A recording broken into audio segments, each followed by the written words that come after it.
Nagpakilig sa pan si Maymay Entrata matapos niyang isama ang kanyang boyfriend na si Joaquin Enriquez sa music video ng kanyang pinakabagong single na What We Love. Sa inalabas na music video sa YouTube channel ni Maymay, tela iniespikula ng singer-actress ang ilan sa mga pinakamatamis na alaala nila ni Joaquin sa kanilang bakasyon sa Los Angeles, California. Mula sa simpleng dates hanggang sa masasayang lakad at biyay, kitang-kita ang natural na sweetness ng dalawa na ikinatuwa ng kanilang supporters. Ayon sa caption ng music video, What We Love is about the kind of love we all deserve, the love that stays, the love that returns, and the love that chooses us every day. Sa hiwalay namang post, ibinagi ni Maymay ang tunay na inspirasyon sa likod ng dance pop track.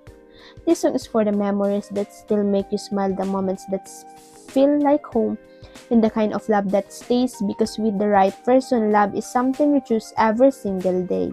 Sabi niya. Aminado ang award-winning actress na si Nadine na hindi naging madali para sa kanya ang umiiral na love team culture sa Philippine showbiz. Ilang taon ding namayagpag noon ng tambalan ni Nadine at James Reid sa telebisyon at pelikula na umantong pa nga sa pagkakaroon nila ng relasyon sa likod ng kamera.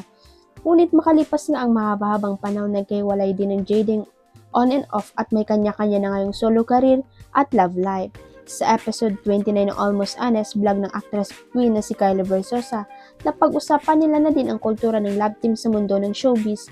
Ayon kay Kylie, parang mahihirapan daw siyang makatrabaho ang partner niya kung nasa iisang industriya lamang sila dahil sa posibleng power struggle.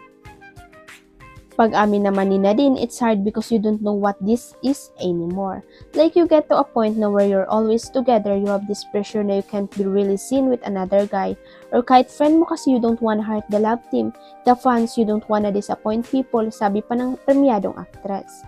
Sa katunayan, sabi pa ni Nadine, may mga pagkakataong naapektuhan ng ilan sa kanyang mga friends dahil sa matinding pagmamahal at pagsuporta ng mga Pinoy fans sa love team culture.